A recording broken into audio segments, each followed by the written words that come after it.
मीन राशीच्या व्यक्तींनो, सध्या तुमचं आयुष्य पूर्णपणे बिघडलेलं नाही, पण ते पूर्णपणे स्थिरही नाही.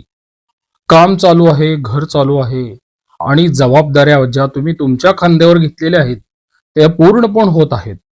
पण तरीही तुमच्या आतून एक भावना आहे, की काहीतरी जड वाटतंय, काहीतरी जड आहे आणि हे जड पण नेमकं कशामुळं आहे? कारण सध्या शनीचं गोचर तुमच्याच राशीमधून होत आहे आणि जेव्हा शनी तुमच्याच राशीमधून जातो म्हणजे स्वतःच्या राशीमधून जातो ना, तेव्हा आयुष्य बाहेरून बदलत नाही, पण माणसाला आतून प्रश्न विचारायला लावत असते. सध्या मीन राशीच्या लोकांना असं जाणवतं ना, की उत्साह हा पूर्वीसारखा राहिलेला नाही. हलकं पुलकं काही वाटत नाहीये. जसं आधी हलकं फुलकं वाटायचं, ते आता जड वाटतंय. प्रत्येक गोष्ट थोडी जबाबदारीसारखी वाटत आहे. ठीक आहे, हे काही नैराश्य नाहीये आणि हा तुमचा काही आळसही नाहीये. हे आहे आता स्वतःला फसवून चालणार नाही अशी जाणीव. पूर्वी तुम्ही कसे होता? पूर्वी तुम्ही काही गोष्टी टाळू शकत होता. नंतर पाहू म्हणून तुम्ही त्या गोष्टी पुढे ढकलू शकत होता आणि आता तसं जमत नाही. मन तुम्हाला सतत काय सांगतं? हे ठीक आहे, पण हेच पुरेसं आहे का? गुरुचंही गोचर तुमच्या राशीसाठी चतुर्थ भावातून सुरू आहे. घरात असूनही मन पूर्ण शांत नाही. लोक आहेत तुमच्या बरोबर, पण सुविधाही आहेत, पण समाधान तितकं तुम्हाला वाटत नाही. याच बरोबर राहूचं गोचर तुमच्या राशीपासून 12व्या भावात आहे. त्यामुळे नक्कीच झोप थोडी तुमची बिघडलेली आहेच. रात्री विचार जास्त येत आहेतच आणि लोकांपासून थोडं तुम्ही दूर कसं राहता येईल असा प्रयत्नही करत आहात. याचबरोबर तुमचा राशीपासून केतू षष्ठम भावात आहे. रोजचं काम तुम्हाला असं एक कारकुनी किंवा मेकॅनिकल वाटतं. ऑफिस पॉलिटिक्स किंवा रोजच्या वादापासून तुम्ही मन दूर ठेवण्याचा प्रयत्नही करता. हे सगळं उगाच चाललंय का अशी भावनाही तुमच्या मनामध्ये येत आहे आणि या सगळ्याचा एकत्र परिणाम असा होतो की तुम्ही बाहेरून शांत दिसत असता, पण तुम्ही आतून थकलेले आहात. महत्वाची गोष्ट अशी आहे की ही अवस्था काही चुकीची नाहीये. ही अवस्था तुम्हाला काय सांगते की तुम्ही आता पुढच्या टप्प्यासाठी तयार होत आहात. पण आधी स्वतःशी तुम्ही प्रामाणिक होणं गरजेचं असतं. तीच ही सध्याची स्थिती चालू आहे.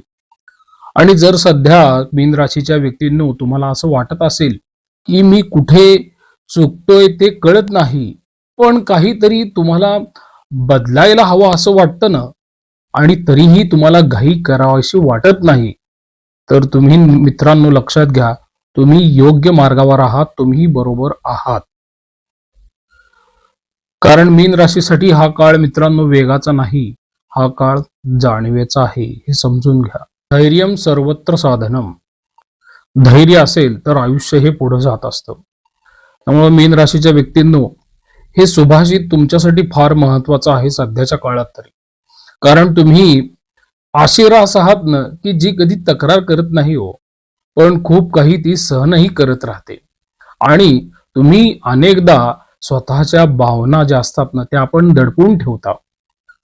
त्यामुळे त्या दडपलेल्या भावनांमुळे तुमच्या मनावर ताण येतो आणि तुम्ही इतरांना खूप समजून घेता आणि शेवटी तुम्ही स्वतःलाच विसरून जाता. त्यामुळे हा जो काळ असेल पुढील 35 ते 40 दिवसांचा, हा तुम्हाला एक गोष्ट विचारत राहील की तुम्ही सगळ्यांसाठी इतकं करत आहात, पण स्वतःसाठी कधी थांबला आहात का? त्यामुळे आजच्या या व्हिडिओमध्ये मित्रांनो तुम्ही ग्रहांच्या गोचरीचा विचार करा, पण त्याचबरोबर स्वतःकडे पण तुम्ही तितकंच पाहणं गरजेचं आहे. ग्रहांचं गोचर सध्या मीन राशीसाठी कसं आहे? ठीक आहे, तुमच्याच राशीमध्ये शनीचं गोचर आहे आणि तो काय दाखवतो? जबाबदारी आणि आत्मपरीक्षण. तुमच्या राशीपासून चौथं गुरुचं गोचर आहे म्हणजे मिथुन राशीत. ते काय दाखवतं? तुमचं मन, घर आणि समाधान. तुमच्या राशीपासून 12व्या भावात राहूचं गोचर आहे. ते काय दाखवतं? एकांत, झोप आणि विचार. केतू आहे षष्ठम भावात. तो काय दाखवतो? कामाचा कंटाळ किंवा अगदी फार कष्ट असणारं रुटीन वर्क. आणि रवी बुध काय दाखवतात? विचार स्पष्ट पण बोलण्यात गोंधळ. आणि मंगळ काय दाखवतो? ऊर्जा आहे पण सातत्य लागेल. आणि ही ग्रहस्थिती काय सांगते मित्रांनो? हा काळ दिसणाऱ्या बदलांचा नाही हो, पण घडणाऱ्या बदलांचा आहे. मनस्थितीचा जर विचार केला ना, तर आत काय चालू आहे तुमच्या?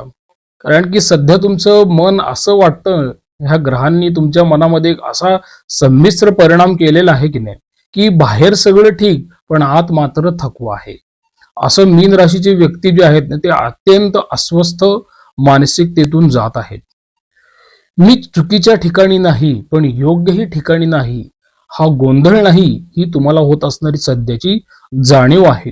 कारण की 12व्या भावातून होणारं राहूचं गोचर जे आहे आणि धनु राशीतनं होणारं 4 ग्रहांचं गोचर रवी, बुध, शुक्र, मंगळ, हे काय करतात? छोट्या गोष्टी तुम्हाला जास्त मनाला लावून घ्यायला भाग पाडतात. जुने संवाद तुम्हाला आठवून देतात. तुम्हाला असं वाटतं की मी पुरेसा आहे का? हा सारखा प्रश्न मनाला सतावतो. तुम्ही कमजोर नाही आहात. तुम्ही फक्त भावनिक दृष्ट्या प्रगल्भ होत आहात. पण नोकरी आणि करिअरचा जर विचार केला ना, तर त्याच्या काही सकारात्मक बाजू आहे त्याच्यामध्ये. तुमच्या रुटीन वर्कमध्ये किंवा कामामध्ये स्थैर्य येतं, पण जबाबदाऱ्या थोड्या वाढलेल्या असतात. वरिष्ठ अधिकारी तुमच्यावरती विश्वास ठेवतात. आणि हा काळ मित्रांनो प्रमोशनचा तर नाहीये, पण पायाभरणीचा तर नक्कीच आहे. तुमचं काम जे आहे ना, ते कधीच लगेच गाजणार नाहीये, कारण हे तुमच्या आयुष्यालाच पडलेलं आहे. तुम्ही जे करता त्याचे क्रेडिट नेहमी दुसऱ्याला मिळतं. आणि ते जे मिळालेलं क्रेडिट आहे, ते तुम्हाला उशिरा मिळतं. फार उशिरा जाणीव होते की ह्या व्यक्तीचा ह्या गोष्टीमध्ये एवढा एवढा सिंहाचा वाटा होता. आणि ह्या काळामध्ये मग काय होईल? तुम्ही फार जुनं एखादं काम केलेलं असतं ना, त्याचं कुठेतरी तुम्हाला क्रेडिट मिळून जात असतं. आणि ते क्रेडिट टिकणारही असेल. तर तुम्ही काळजी काय घेतली पाहिजे? कंटाळा आला म्हणून तुम्ही नोकरी बदलू नका. आणि इतरांच्या यशाशी स्वतःची तुलना करू नका. मी कमी आहे हा विचार थोडा तुम्ही सोडलाच पाहिजे. मग ह्याच्यामधून तुम्हाला एक संदेश असा द्यावा वाटतो, की आता काही तुम्ही धावायचं नाहीये. आता तुम्ही मजबूतच व्हायचं आहे. याचं कारण आहे की 12व्या भावातून जाणारा राहू हा तुम्हाला मानसिकरित्या कमकुवत करण्याचा पूर्णपणे प्रयत्न करेल, किंबहुना तो मी असं म्हणेल तो डावही टाकेल, पण तुम्हाला मानसिकरित्या कमकुवत व्हायचं नाहीये. जे काही मीन राशीचे व्यावसायिक लोक असतात ना, ते विश्वासावरती काम करतात, पण ते इथंच फसतात. चांगल्या गोष्टी काय आहेत तुमच्या बाबतीत, की तुमचे ह्या महिन्यात जुने ग्राहक तुमच्याशी काही प्रमाणात पुन्हा जोडले जातील. नाव आणि विश्वास जे आहे, थोडा ब्रँड असतो ना, तो वाढला जातो. छोट्या संधी येतील, पण त्या स्थिर असतील आणि लॉंग टर्म टिकणाऱ्या असतील. मग काळजी काय घेतली पाहिजे तुम्ही? उधारी देताना जरा जपून राहा. आणि गोड बोलणाऱ्यांवरती लगेच विश्वास ठेवू नका. आणि पार्टनरशिपमध्ये कोणत्याही प्रकारची पार्टनरशिप असेल व्यवसायामध्ये, त्याच्यामध्ये लिखित करार हा तुम्ही केलाच पाहिजे. म्हणून हा काळ मोठा धोका घ्यायचा नाहीये, तर जे आहे ना ते सांभाळायचं आहे. त्यामुळे तुम्ही पुढील 30 ते 35 दिवस ह्या गोष्टींचं तुम्ही चिंतन करा. याचबरोबर मीन राशीची सगळ्यात मोठी ताकद म्हणजे काय असते, की ती इतरांना प्रेम देत असते, पण ती कधी मागत नाही. आणि हीच त्यांची अडचण बनते. नेहमी इतरांचा विचार करत राहणं, त्यांच्यासाठी काही ना काहीतरी सॅक्रिफाईस करणं, हा त्यांचा स्वभाव आहे. त्यामुळे काय होतं, काही नात्यांमध्ये कधी कधी थोडा तणाव निर्माण होतो. अपेक्षा पूर्ण न झाल्याची भावना पण त्यांच्या मनामध्ये येत राहते. आणि मग तुम्हाला कधी कधी असं वाटतं की मीच ऍडजस्ट करतो. आणि ही सवय जी आहे ना, तुम्हाला मग त्रास देत राहते. मग याची सकारात्मक बाजू पण आहे, की प्रामाणिक संवाद जर झालं, तर नातं मजबूत होत राहतं. जोडीदार तुमचं मनही समजू शकतो. पण एक लक्षात घ्या, प्रेम म्हणजे फक्त काही सहन करणं नाहीये ना. तुम्ही समतोल कुठंतरी साधला पाहिजे. याच बरोबर आपण मग आरोग्याच्या बाबतीत विचार केला, तर तुम्हाला काही आजार असे बाहेर फार मोठे येणार नाही, पण काही इशारे मिळतील. कारण की मीन राशीच्या व्यक्तीनं सध्या जे तुम्हाला जाणवत आहे ना, तो काही आजार नाहीये, ते शरीर तुम्हाला एक संकेत देत आहे. तो संकेत मग थकवा असेल, तुमची झोप कमी असेल, किंवा तुमच्या पचनाच्या तक्रारी असतील, डोकं जड वाटणं असेल, आणि ह्याच बरोबर मग हार्मोनल इम्बॅलन्स पण असू शकतो. याकडे जर दुर्लक्ष केलं, तर छोट्या गोष्टी मोठ्या होत असतात. त्यामुळे मग मला इथं असा सल्ला देऊ वाटतो, जरी हे ज्योतिष विषयाचं मार्गदर्शन असलं तरी व्यावहारिक दृष्टिकोनातून तुम्ही नित्य नियमाने तुमचा व्यायाम करणे आणि वैद्यकीय चिकित्सा जिथे जिथे गरजेचे आहे तिथे करत राहणे हे फार गरजेचं आहे. आणि हे साधे आणि सोपे व्यावहारिक दृष्टिकोनातलेच उपाय आहेत. विद्यार्थ्यांसाठी जर विचार केला ना, तर मीन राशीचे विद्यार्थी हे नक्कीच, आता गुरुची रास आहे म्हटल्यानंतर ते हुशार हे असणारच, पण ते स्वतःवर शंका घेतात. मग ह्या काळामध्ये काय होतं, त्यांना अभ्यासामध्ये समज वाढते पण त्यांना कॉन्फिडन्स मध्ये थोडी कमी वाटत असते. म्हणून तुम्ही काय करा, तुमची बुद्धी जरी खोल असली तरी तुलना मात्र इतरांशी करू नका. तुमच्या अभ्यासामध्ये तुम्ही सातत्य ठेवा. हळूहळू तुमच्यामध्ये आत्मविश्वास विकसित होत जाईल. आणि जे काही क्रिएटिव्हिटीशी निगडीत असे विषय असतात ना, यामध्ये तुम्हाला यश मिळू शकतं.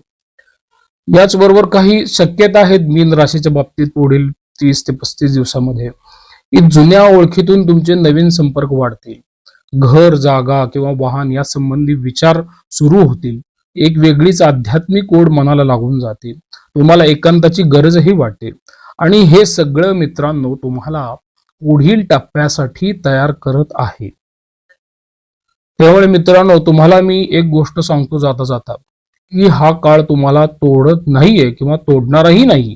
तो तुम्हाला थांबून विचार करायला लावतो आहे. तो काय विचार करायला लावतो आहे? मी कोण आहे? मला काय हवं आहे?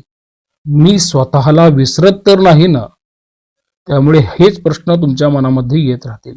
त्यामुळे धैर्य ठेवा, कारण मीन रास जेव्हा स्वतःला समजून घेते तेव्हा आयुष्य जे असतं ना ते आपोआप तिला समजून घेतं.